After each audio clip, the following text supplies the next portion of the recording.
반갑습니다. 7월 21일 화요일 큐티 스케치 시간입니다. 오늘 본문은 로마서 1장 18절부터 25절까지의 말씀입니다. 오늘 본문은 이렇게 시작합니다.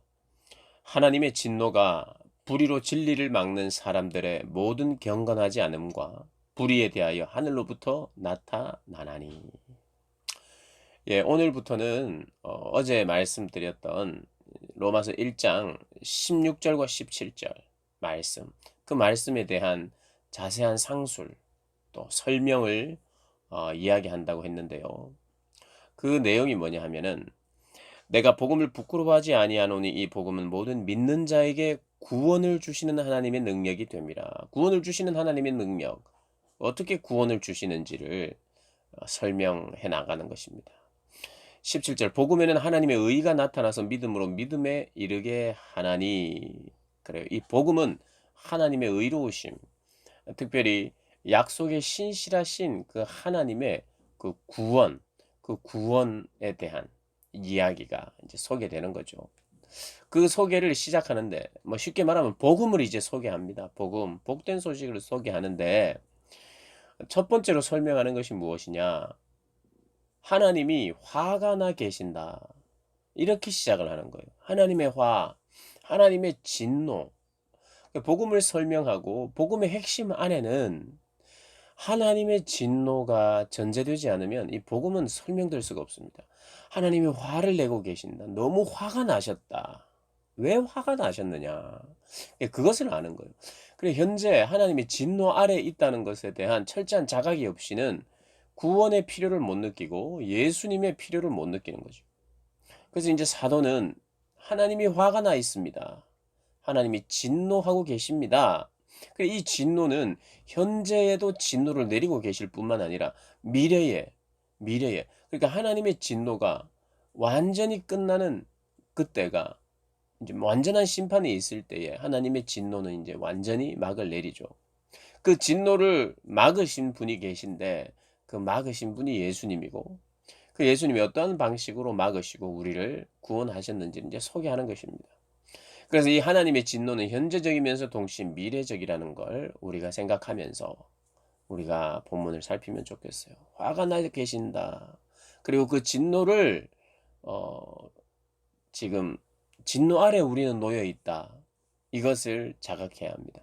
그 왜 뭐 때문에 그 진노가 있는가 하니 불의로 진리를 막는 사람들의 경건하지 않은 불경건과 사람들의 불의에 대하여 무엇이냐? 불경건이라는 것은 하나님과 우리 사이의 관계 안에서 우리는 어떻게 해야 되느냐? 경건해야 돼요. 하나님을 섬겨야 되고 하나님을 사랑해야 되죠. 하나님께 순종해야 돼요. 그러니까 하나님께 순종하지 못하는 관계, 그게 하나님과의 관계가 어긋나 있죠. 그게 뭐냐? 불경건입니다. 경건하지 않음이에요. 모든 경건하지 않음은 하나님과 우리 사이의 관계 안에서 벌어지는 일이죠. 경건치 못함, 이것에 대한 하나님의 진노가 있고, 불의는 뭐냐? 불의는 사람과 사람 사이에서 이 죄로 말미암아 우리가 죄를 짓게 되고 죄를 사랑하게 되고 죄를 누리게 되면서 불의가 나타나는데 어떻게 인간관계 안에서 나쁜 짓들이 있는 거죠. 속임이 있는 거죠. 여러 가지 뭐 이제 내일 본문에 나옵니다마는 뭐 불의, 추악, 탐욕, 악의 뭐 여러 가지 살인, 분쟁, 사기, 악독 여러 가지들이 사람 관계 안에서 나오는 거예요. 그러니까 사람은 '나는 죄를 안 지었어요. 나는 죄인이 아닙니다. 앞으로도 내가 죄를 안 지을 수 있습니다.' 이렇게 할 사람이 아무도 없는 거예요. '나는 앞으로 죄 안 지을 자신이 있습니다.' 이런 사람도 없고요. '나는 이제까지 죄를 지은 적이 없습니다.' 이런 사람도 없어요. 모든 이들이 죄인이에요. 그래서 하나님이 화가 나 계신다. 하나님 진노 아래에 있다. 하나님을 너희들이 섬기지 않았기 때문이다. 하나님께 순종하지 않았기 때문이다. 이렇게 이야기를 하면 사람들이 이렇게 이야기합니다. 하나님이 화가 났냐고. 우리가 하나님이 진노 아래에 있냐고. 나는 몰랐다고. 하나님이 계신 줄도 몰랐다. 하나님이 어떤 분인지 몰랐다. 내가 믿어야 할 하나님 난 들은 적이 없다. 알지 못한다. 내가 알았더라면 믿었을 텐데. 이렇게 말할 수 있죠, 사람들이. 그런데 그것에 대해서 그건 핑계다. 하나님을 알 만한 것들을 내가 심어 놓았다. 그게 바로 19, 20절입니다. 이는 하나님을 알 만한 것이 그들 속에 보임이라. 하나님께서 이를 그들에게 보이셨느니라. 창세로부터 그의 보이지 아니하는 것들 곧 그의 영원하신 능력과 신성이 그가 만드신 만물에 분명히 보여 알려졌나니 그러므로 그들이 핑계하지 못할지니라. 하나님이 화가 나신 걸 몰랐다. 하나님을 섬겨야 하는지 몰랐다. 하나님의 존재를 몰랐다. 절대적인 진리가 있음을 나는 몰랐다. 그러나 그것은 핑계라는 거예요. 핑계할 수 없다. 나는 이 모든 자연 만물을 통해서 그 안에 당신의 신성, 하나님의 신성과 능력을 보이셨다는 거예요. 그러니까 우리가 하늘의 별과 달을 볼 때, 해를 볼 때, 바다의 생물들을 볼 때, 온 천하 만물을 볼 때 그것을 지으신 분에 대한 자각과 인정이 있을 수밖에 없고 또 그것은 핑계할 수 없다는 거예요. 그러니까 하나님이 이 말씀을 하시는 겁니다. 네가 몰랐다고? 아닐걸. 핑계할 수 없다는 거예요. 핑계할 수 없다. 인간의 죄로 말미암아 몰랐기도 하고요. 그러나 우리의 양심이 우리 속에서 사람들의 이 속에서 그것을 이 창조물을 바라보면서 피조물을 바라보면서 창조주를 생각하지 아니할 수가 없다는 것을 이야기하고 있습니다. 그러면서 하나님을 알 만한 것들을 내가 다 이렇게 표현해 놓았는데 모른다는 것은 그건 핑계일 뿐이고 하나님을 안다 사실은. 어느 정도는 안다. 완벽하게 알 수는 없어요. 죄로 말미암아. 그건 특별한 은혜가 필요하죠. 그러나 일반적인 은혜들을 창조주 하나님에 대해서 자각하고 생각할 수밖에 없다는 것을 지금 너희들은 핑계할 수 없다는 것을 말하고 있어요. 그러면서 그들이 이 인생들이 어떻게 살았느냐. 하나님을 알면 하나님께 영광을 돌려야 되거든요. 하나님의 합당한 영광과 찬양을 돌려드리면서 살아야 되는데 하나님이 인정하지 않고 하나님을 찬양하지 않고 하나님께 영광 돌려드리지 않는 삶을 살았어요. 왜냐하면 하나님 부인하고 있으니까. 절대 진리를 창조주를 부인하고 있으니까 하나님께 돌려야 할 마땅한 영광을 돌려드리지 않았고 그리고 감사하지 않았어. 하나님을 알면 하나님 앞에 드리는 우리의 반응은 감사입니다. 그러니까 감사치도 않고 하나님께 영광을 돌려드리지도 않는 삶을 살았다는 거예요. 그러면서 그들이 어, 자기가 가진 지혜로 자기들의 지혜로 어리석게 살게 되었다는 거예요. 그러니까 나는 지혜 있다고 생각하는 거예요. 지혜 있다고 생각하고 스스로의 지혜를 가지고 나름대로의 삶을 한번 개진해 보고 나름대로의 삶을 정리하고 정의해 보면서 사는데 그들이 하는 결국은 뭐냐 하면 22절에 스스로 지혜 있다 하나 어리석게 되어 23절 썩어지지 아니하는 하나님의 영광을 썩어질 사람과 새와 짐승과 기어다니는 동물 모양의 우상으로 바꾸었느니라. 숭배의 대상, 섬겨야 될 대상을 썩어지지 아니할 하나님을 썩어질 사람이나 짐승이나 새나 이런 것으로 바꾸어서 우상을 숭배하며 살았다라는 거예요. 결국에 하나님을 섬기지 않고 자기를 섬기는 자리에 있게 되었고 그것을 그러면 하나님이 어떻게 했느냐? 내버려 두셨다. 이게 큰 벌입니다. 내버려 두셨다.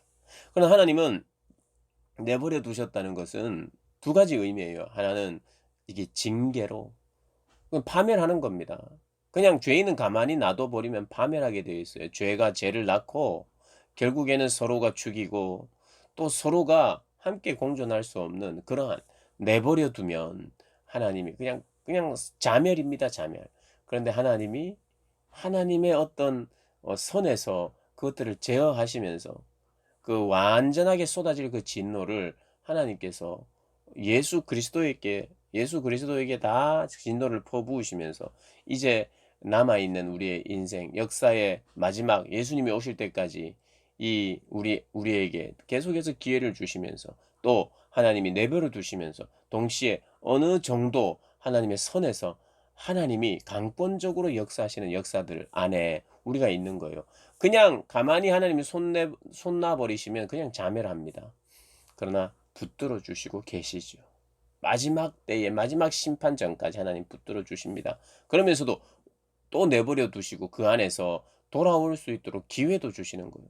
오늘 이 본문에는 사실은 내버려 뒀다는 것은 나름대로의 징계요. 나름대로의 벌이에요. 내버려 둔 것이 벌입니다. 그래서 그들이 어떻게 됐느냐. 이제 이 내일 본문에 나옵니다. 내버려 두니까 어떤 내용이 나오는지. 어 마음의 정욕대로 더러움에 내버려 두사 그들의 몸을 서로 욕되게 하게 하셨으니 이는 그들이 하나님의 진리를 거짓으로 바꾸어 피조물을 조물주보다 더 경배하고 섬깁니다. 주는 곧 영원히 찬송할 이시로다.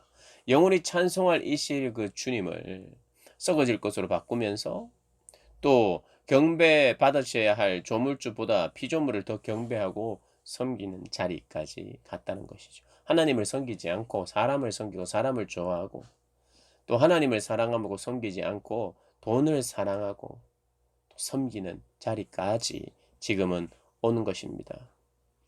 그래서 어 우리가 생각해야 될 오늘 본문에서 우리가 생각해야 될 중요한 단어는 화내고 계시는 하나님, 진노 아래에 있는 인간 우리가 기억해야 되고 그러면 하나님이 진노하시는지 몰랐다. 몰랐다고 말하는 사람에게 핑계하지 말라. 하나님은 아신다. 하나님의 진노 또 알만한 것들을 넣어두었는데 모른다고 말하는 것은 핑계다. 그리고 그런 가운데 사는 모든 사람들은 스스로의 지혜를 가지고 바른 삶을 살아갈 수 있다고 노력한다. 이때 하나님은 어떻게 하였느냐? 그것을 내버려 두셨다. 이게 이제 중요한 단어입니다. 그래서 오늘 18절에 진노 여기에 한번 줄 것이고 그 다음 20절에 핑계 여기에 줄 것이고 22절에 지혜 여기에 줄 것이고 그 다음 24절에 내버려 두사 이거 줄 것이어서 이 네 가지 단어를 생각하면서 아 우리가 이렇구나. 하나님은 이런 분이고 인생은 이런 삶을 살고 있구나. 이런 묵상하시면서 복음을 더 깊이 알아가시는 그런 여러분들 되시길 주님의 이름으로 축복합니다.